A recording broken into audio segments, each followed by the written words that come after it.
Las noches de la ocupación de Francia fueron fantásticas. Nuestros burdeles nunca estuvieron mejor cuidados. Esta frase pertenece a Fabien Jamet, quien fuera regente de un prostíbulo en tiempos de la Segunda Guerra Mundial. A partir de 1940, cuando las tropas del Tercer Reich invadieron la nación gala y la conquistaron sin esfuerzo, la demanda de meretrices creció hasta niveles insospechados. Nunca antes la prostitución había vivido una edad de oro como en ese momento, hasta tal punto que algunas de estas mujeres fueron de las más beneficiadas por la presencia del nazismo. Sin embargo, ellas no se imaginaban los sufrimientos que atravesarían una vez que los soldados de Hitler iniciaran la retirada del país. No te muevas de tu pantalla, porque en los próximos minutos te contaremos todo acerca de los terribles castigos a mujeres luego de la liberación de Francia. ¿Estás listo? Pues entonces, prepárate para viajar en el tiempo. Adolf Hitler siempre afirmó que la prostitución era una actividad inmoral y calificó a quienes la ejercían como asociales, es decir, criminales que provocaban la decadencia de la raza aria. Sin embargo, a pesar de que las meretrices estaban prohibidas en Berlín y que eran perseguidas con saña, el Führer no aplicó las mismas leyes en los territorios conquistados. En ellos, la prostitución no solo estaba permitida, sino que era estrictamente administrada por las autoridades del Tercer Reich. La Wehrmacht consideraba que era inevitable el hecho de que sus soldados se vieran tentados por las mujeres. Por eso, en vez de permitir que se mezclaran con prostitutas callejeras que esparcieran enfermedades venéreas entre el ejército, los altos mandos prefirieron establecer una firme burocracia en los burdeles.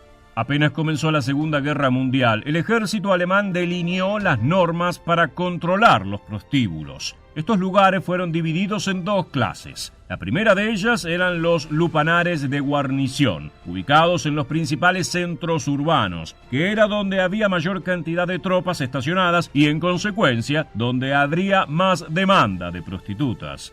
La segunda eran los burdeles de campo, emplazados detrás de las líneas de batalla de los principales frentes bélicos. Allí los soldados que estaban en combate podían solicitar un descanso de 1 o 2 días y acudir al prostíbulo. Para los altos mandos, esta era una forma de liberar el estrés, mantener la moral elevada y evitar las deserciones. Cada burdel de la Wehrmacht estaba controlado por un comandante militar, cuya tarea era mantener el orden dentro del establecimiento y asegurarse de que se cumplieran los protocolos para acceder a sus servicios. Lo primero que debía hacer un soldado era someterse a una inspección médica para comprobar que no tenía ninguna enfermedad venérea. Si la superaba, le asignaban un burdel y le daban un pase que tenía un espacio para que la prostituta pusiera su firma. También recibía un preservativo y un desinfectante en aerosol. El hombre estaba obligado a desinfectar los genitales de la mujer y ella debía firmar el pase. De esta manera, en caso de que alguien apareciera con una enfermedad de transmisión sexual, los oficiales sabían a quién buscar. En 1940, los nazis ocuparon Francia con una velocidad sorprendente, y el ejército galo apenas logró ofrecer resistencia. Al haber una gran cantidad de soldados germanos en el país, la demanda de prostitutas creció hasta niveles nunca antes vistos, comenzando así la edad dorada de los burdeles franceses. Al inicio de la ocupación, el principal problema con el que se encontraron las tropas era que había pocas meretrices, debido a que muchas habían huido del país al enterarse de la invasión. De hecho, el gobernador militar de la Francia conquistada, el general Dietrich von Kohlstedt, se quejó de la escasez de mujeres y denunció que aquello era un complot de la resistencia. Esta situación, no obstante, comenzó a revertirse a medida que la Wehrmacht estableció remuneraciones elevadas para las prostitutas que ofrecieran sus servicios. No solo ganaban mucho dinero, sino que además recibían obsequios tales como alimentos, joyas, artículos de lujo y hasta obras de arte. Por otro lado, cuando una meretriz se ganaba la confianza de un soldado alemán, pasaba a contar con su protección, algo fundamental en aquellos tiempos tan inciertos. Según los cálculos de los historiadores, el número de prostitutas de París se multiplicó por 6 durante la ocupación, llegando a haber unas 10.000 en total. Todas ellas trabajaban en lupanares vigilados por las autoridades germanas. Las mujeres que optaban por ofrecer sus servicios de manera autónoma como prostitutas callejeras eran perseguidas y encarceladas. Por otro lado, entre las meretrices se corrió el rumor de que los soldados alemanes eran respetuosos y mucho más corteses que los hombres franceses. Fabienne Jamet era una proxeneta dueña de un burdel de lujo que, al finalizar la guerra, escribió un libro de memorias. Ella se refiere a esta situación de la siguiente manera: recuerdo a esos soldados de las SS, todos vestidos de negro, todos tan jóvenes y hermosos, dotados a menudo de extraordinaria inteligencia. Incluso sabían hablar francés e inglés. Sin embargo, al mismo tiempo, el resto de la población gala sentía un gran rechazo hacia los invasores y comenzaron a tildar a las prostitutas de colaboracionistas horizontales. El odio hacia estas mujeres, que eran vistas como privilegiadas a costa del sufrimiento del pueblo francés, fue acumulándose de manera silenciosa hasta su inevitable estallido.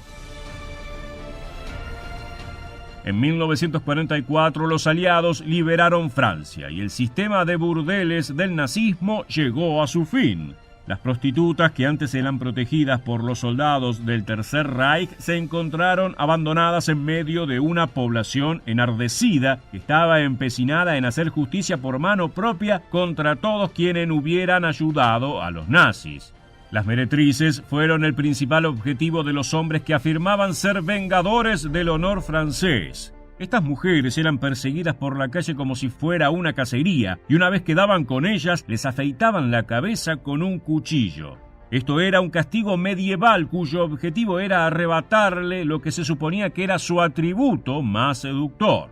Otras prostitutas eran molidas a golpes, subidas a un camión y paseadas por la ciudad para que todos pudieran abuchearlas e insultarlas. A algunas se las embadurnaba en alquitrán, se les dibujaba una esvástica en la frente y se las obligaba a desfilar por la calle.